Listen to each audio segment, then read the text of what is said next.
Hello everyone, welcome to the lecture. तो आज के लेक्चर में हम बात करेंगे BPSC 105 the topic of introduction to comparative government and politics. आपकी जून एग्जामिनेशन के लिए बहुत इंपॉर्टेंट टॉपिक है, तो अच्छे से देखिएगा। ओके, लेक्चर आगे बढ़ाने से पहले मैं आपको बता दूं गाइस कि आप हमारी वेबसाइट shop.hindustanknowledge.com पर भी विजिट कर सकते हैं। यहाँ पर आपको आपके सब्जेक्ट रिलेटेड सारे गेस्ट पेपर्स मिल जाएंगे। आप यहाँ पर अपना पेपर कोड डालें, ठीक है। फिर उसके बाद आपको सारे यहाँ पर आपके गेस्ट पेपर्स मिलेंगे, तो एक बार इनको चेकआउट जरूर करिएगा। यहाँ पे आपका सारा सिलेबस हमने कवर कर रखा है। अगर आप इनको कवर करके चले जाते हैं तो आपके 90 प्लस स्कोर आराम से आ सकते हैं, ठीक है। अगर आपको कोई भी डाउट है तो आप कांटेक्ट कर सकते हैं 9580023321 पर। ओके गाइस, तो हमारा पहला क्वेश्चन है, discuss the nature and scope of comparative politics. देखिए, कंपैरेटिव पॉलिटिक्स का मतलब होता है कि हम अलग अलग कंट्रीज में किस तरीके का पॉलिटिकल सिस्टम है, कैसे इंस्टीट्यूशन है, क्या प्रोसेसेस फॉलो होती है, इनको कंपेयर करें। ये आपकी पॉलिटिकल साइंस की ही एक ब्रांच है, ठीक है। अब ये कंपैरिजन क्यों जरूरी है? क्योंकि ये हमारी मदद करता है समझने के लिए कि अलग अलग कंट्रीज में जो भी पॉलिटिकल सिस्टम है उनमें क्या सिमिलैरिटीज हैं, क्या डिफरेंसेस हैं, क्या स्ट्रेंथ है, क्या वीकनेसेस है, ठीक है। अब इसके नेचर को देखते हैं। First is comparative study. देखिए, यहाँ पर अलग अलग कंट्रीज में किस तरीके से पॉलिटिकल इंस्टीट्यूशन फंक्शन करते हैं, गवर्नमेंट कैसी है, संविधान कैसा है वहाँ का, ठीक है, पॉलिटिकल पार्टी कैसे ऑपरेट करती हैं, पब्लिक पॉलिसी किस तरीके से चलाई जाती है, ये सारी चीज को कंपेयर करते हैं हम, ठीक है। फिर साइंटिफिक अप्रोच। कंपैरेटिव पॉलिटिक्स में हम लोग साइंटिफिक मेथड्स का यूज करते हैं अपना डेटा को कलेक्ट करने के लिए, ठीक है। और जो भी पॉलिटिकल डेटा हमें मिलता है उसको एनालाइज भी हम लोग साइंटिफिक अप्रोच के थ्रू ही करते हैं, ठीक है। बेसिकली फैक्ट्स को ऑब्जेक्टिवली हम लोग स्टडी करते हैं। फिर डायनेमिक एंड मॉडर्न। यहाँ हम लोग सिर्फ गवर्नमेंट्स को और कॉन्स्टिट्यूशन को ही स्टडी नहीं करते, इनके साथ साथ हम लोग ये भी देखते हैं कि वहाँ का पॉलिटिकल कल्चर क्या है, कैसा है। अगर जैसे हम देखें अमेरिकन सोसाइटी में लोग पॉलिटिकली किस तरीके से एक्टिव है, ठीक है, उनकी क्या पॉलिटिकल ओपिनियन है एज कम्पेयर टू इंडिया और अदर कंट्रीज, है ना, इनको भी हम कंपेयर करते हैं। सरकारें तो देखती हैं, संविधान भी देखते हैं, साथ साथ में जो पब्लिक है उनकी क्या ओपिनियन है, पॉलिटिकल कल्चर कैसा है, प्रेशर ग्रुप किस तरीके से ऑपरेट कर रहे हैं, इलेक्शन कैसे हो रहे हैं, ये सारी चीजें भी हम देखते हैं। फिर इंटरडिसिप्लिनरी नेचर। कंपैरेटिव पॉलिटिक्स जो है वो क्लोजली रिलेट करती है अदर डिसिप्लिन से भी, जैसे कि सोशोलॉजी हुआ, इकोनॉमिक्स हुआ, हिस्ट्री और साइकोलॉजी, ठीक है। तो ये बेसिकली आपस में ये जो उनका डेटा होता है, इनकी स्टडीज होती है, हेल्प करती हैं एक दूसरे की स्टडीज में भी। फिर फोकस ऑन पॉलिटिकल बिहेवियर। किसी कंट्री में लोग किस तरीके से बिहेव कर रहे हैं, ठीक है, पॉलिटिक्स में, ये भी देखती है हमारी कंपैरेटिव पॉलिटिक्स, ठीक है। यहाँ पे जैसे वोटिंग पैटर्न कैसा है, पॉलिटिकल एटीट्यूड क्या है लोगों का उस पर्टिकुलर कंट्री में जिसको हम स्टडी कर रहे हैं, कंपेयर कर रहे हैं, ठीक है। लीडरशिप, सिटीजन पार्टिसिपेशन कैसा है वहां पे, ये सब भी देखते हैं। अब आते हैं scope of comparative politics. First is study of political system. देखिए, अब इसमें हम लोग अलग अलग गवर्नमेंट को देखते हैं कि किस तरीके से किस कंट्री में किस फॉर्म की गवर्नमेंट है। जैसे डेमोक्रेसी हम कहीं देखते हैं, कहीं मोनार्की देखते हैं, कहीं डिक्टेटरशिप देखते हैं, पार्लियामेंट्री भी होती है, प्रेसिडेंशियल भी होती है, जैसे हमारे यहाँ की पार्लियामेंट्री फॉर्म ऑफ गवर्नमेंट है इंडिया में, ठीक है। और यूएस में क्या है, प्रेसिडेंशियल सिस्टम है वहाँ पे। तो इस तरीके से कंपेयर करते हैं। फिर हमारा सेकंड है study of political institution. Political institution जैसे कि legislature, executive, judiciary, political parties, इनको भी हम कंपेयर करते हैं, इनकी भी स्टडी करते हैं। फिर स्टडी ऑफ पॉलिटिकल प्रोसेसेस, जैसे कि इलेक्शंस होते हैं, ठीक है, पॉलिटिकल पॉलिसी मेकिंग होती है, पॉलिटिकल कम्युनिकेशन, डिसीजन मेकिंग, अलग अलग कंट्रीज में किस तरीके की ये प्रोसेस फॉलो होती हैं, ये सारी चीजें देखते हैं। फिर स्टडी ऑफ पॉलिटिकल कल्चर।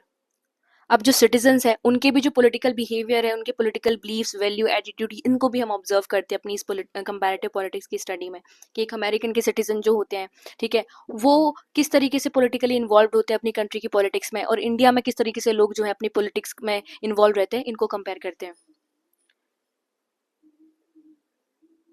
फिर है स्टडी ऑफ पब्लिक पॉलिसीज, जैसे हमारी एजुकेशन रिलेटेड पॉलिसीज हैं, हेल्थ है, इकोनॉमी, वेलफेयर। तो जो पॉलिसीज इंडिया में लेके चलते हैं, जो सरकार बनाती हैं, ठीक है, वो कैसी होती है, और बाकी कंट्रीज में किस तरीके से पॉलिसीज फॉर्म होती हैं, वहां पर एजुकेशन के लिए किस तरीके से पॉलिसी बन रही है, ठीक है, इसको कंपेयर करते हैं।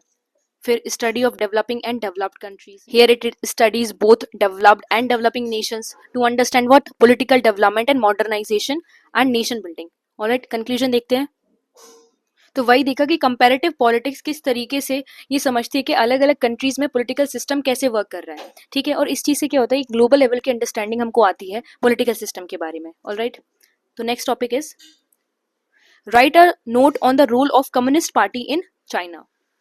देखिए कम्युनिस्ट पार्टी ऑफ चाइना जो है, ये इसकी फाउंडेशन 1921 में हुई थी और फिर बाद में चाइनीज रिवॉल्यूशन जो कि माओ जेडोंग के अंडर हुआ था, उसके बाद में ये 1949 में पावर में आ जाती है।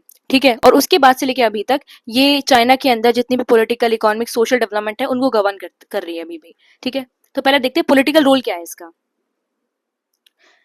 देखिए चाइना में वन पार्टी पॉलिटिकल सिस्टम है। ठीक है, अगर कंपेयर करें इंडिया से, इंडिया में मल्टी पार्टी पॉलिटिकल सिस्टम है, मतलब कि इंडिया में बहुत सारी अलग अलग पार्टी होती हैं। ठीक है, ये इलेक्शन में खड़ी होती है, लेकिन चाइना में सिर्फ एक ही पार्टी है विच इज सीपीसी। ऑलराइट, और इसी से जितने भी वहाँ के पॉलिटिकल लीडर्स है वो निकल के आते हैं। देखिए चाइना में जो भी नेशनल पॉलिसीज बिल्डअप होती हैं, डिसीजंस लिए जाते हैं, वो सबके सब एक ही पार्टी लेती है, वो है कम्युनिस्ट पार्टी ऑफ चाइना। ठीक है, तो ये ओनली रूलिंग पार्टी है चाइना के अंदर। ठीक है, क्योंकि वन पार्टी सिस्टम है। फिर आते हैं इकोनॉमिक रोल पे, और इकोनॉमिक रिफॉर्म्स को इंट्रोड्यूस किया जाता है। देखिए अर्ली ईयर में क्या था कि सोशलिस्ट पॉलिसी डोमिनेट कर रही थी, सरकार का सारा कंट्रोल था, लेकिन डेंग जियोपिंग आने के बाद में इकोनॉमिक रिफॉर्म आए और मार्केट ओरिएंटेड पॉलिसीज को यहाँ पे प्रेफरेंस दी गई। ठीक है, फॉरेन इन्वेस्टमेंट दी गई, तो जैसे पहले प्राइवेट या फॉरेन कंपनीज को इतना ज्यादा अलाउ नहीं था, लेकिन डेंग जियोपिंग के आने के बाद में यहाँ पर अलाउ किया गया प्राइवेट इन्वेस्टमेंट को भी, फॉरेन इन्वेस्टमेंट को भी, जिसकी वजह से आज चाइना जो है it became one of the world's largest economy. ठीक है, अब ये जो डेंग जियोपिंग थे ये भी तो सीपीसी के ही मेंबर थे, मतलब पार्टी ही थी। पार्टी से फिर जो लीडर आते थे वो अलग अलग आते, लेकिन पार्टी सेम थी क्योंकि वन पार्टी सिस्टम था चाइना में। ऑलराइट, अब आते हैं सोशल रोल पे। The CPC works to improve education, health care, poverty reduction, social welfare etcetera. ठीक है, और फिर चाइना में अलग अलग एथनिक ग्रुप्स भी रहते थे, तो उनकी यूनिटी को भी प्रमोट किया जाता था। ठीक है, और फिर communist party controls the armed forces and is responsible for maintaining the national security.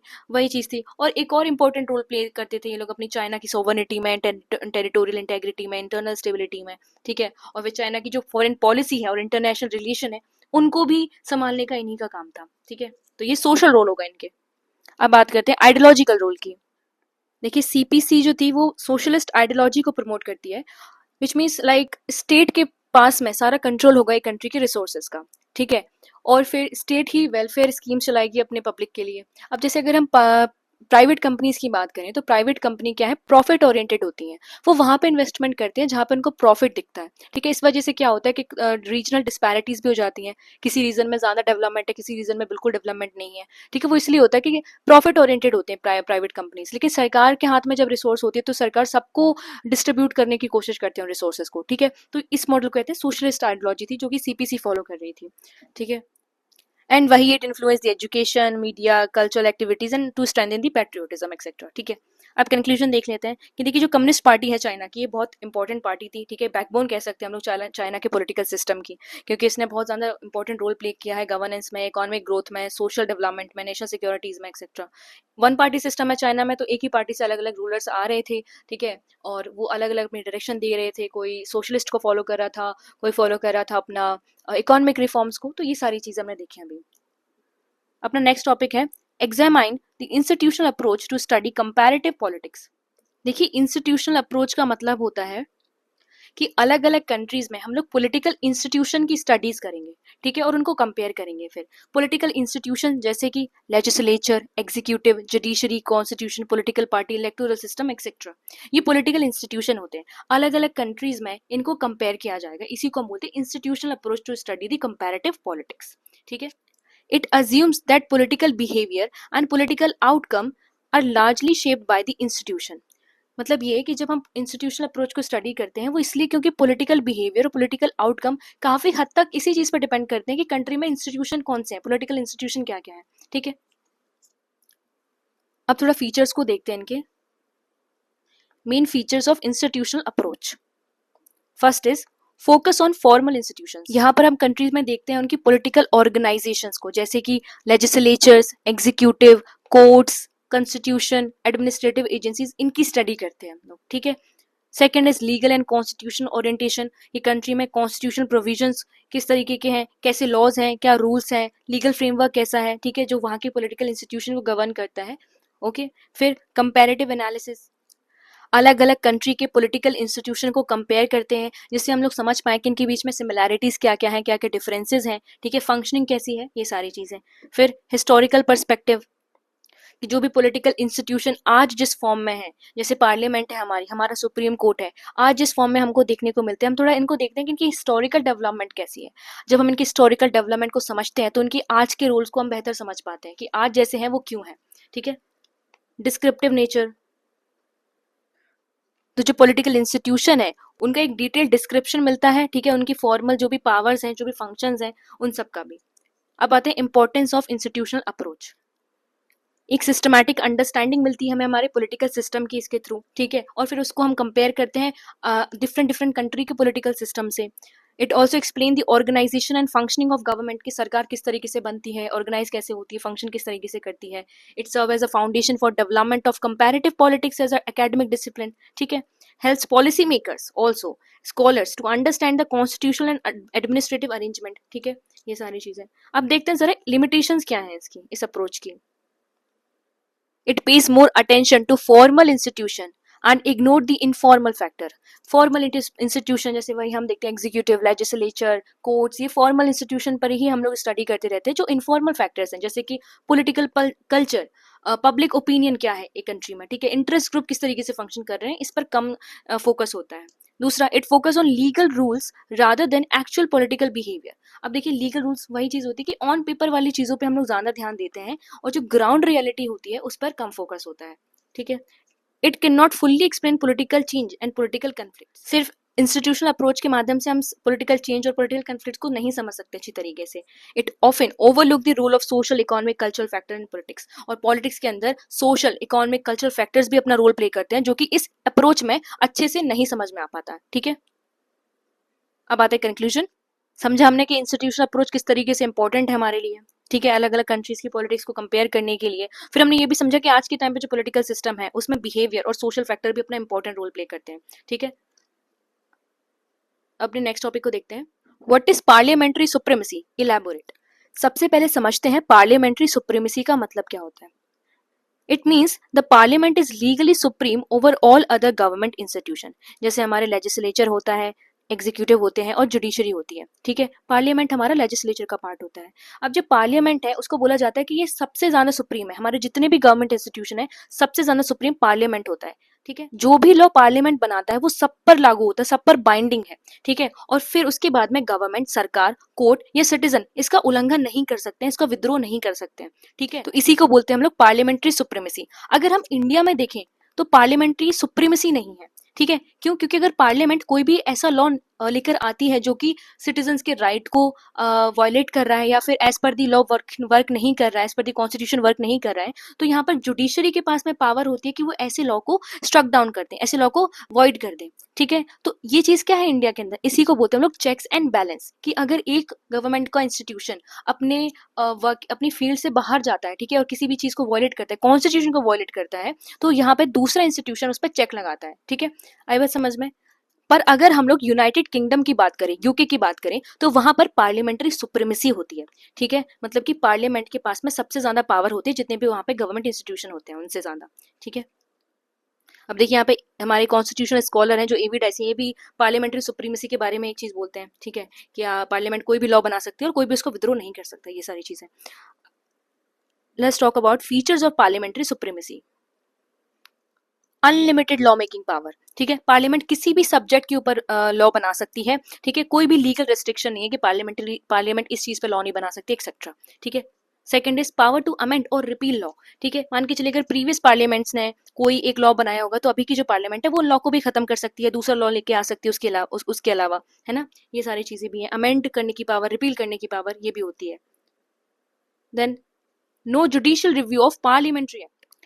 Even courts can't declare their law void. ठीक है। कोर्ट्स को भी पार्लियामेंट के सारे लॉज को मानना पड़ेगा, वो किसी भी लॉ को खारिज नहीं कर सकते पार्लियामेंट के। ठीक है। यानी कि जुडिशियल रिव्यू नहीं है। इंडिया में क्या होता है कि अगर पार्लियामेंट ने कोई ऐसा लॉ बनाया जिससे किसी के राइट का उल्लंघन हो रहा है या कॉन्स्टिट्यूशन के खिलाफ है, तो जो हमारा सुप्रीम कोर्ट है, जो हमारी जुडिशरी है, वो उसको ऐसे लॉज को वॉइड कर देती है। ठीक है। फिर parliament is highest legal authority. Parliament सबसे सुप्रीम होता है, एग्जीक्यूटिव से भी सुप्रीम होता है, गवर्नमेंट से भी सुप्रीम होता है, जुडिशरी से भी सुप्रीम होता है। ठीक है। फिर आते देखते हैं भी एडवांटेज क्या होती है पार्लियामेंट्री सुप्रीमेसी की। पार्लियामेंट में लोगों द्वारा चुने गए लीडर्स ही तो जाते हैं, वो उनके लिए डिसीजंस बनाते हैं। तो पार्लियामेंट्री सुप्रीमेसी में ये इंश्योर होता है कि डेमोक्रेटिक गवर्नेंस रहे, लोगों द्वारा चुने गए लोग ही उनके लिए डिसीजंस बनाए, ठीक है। Allow quick and flexible change in law according to public need. अब पब्लिक नीड के हिसाब से जो लॉज है उनके बने हुए हैं उनमें चेंजेस अगर करने हैं तो वो बहुत जल्दी हो जाते हैं, क्योंकि यहाँ पर किसी की भी रिस्ट्रिक्शंस नहीं होती, क्योंकि पार्लियामेंट के पास में सुप्रीम पावर है, ठीक है।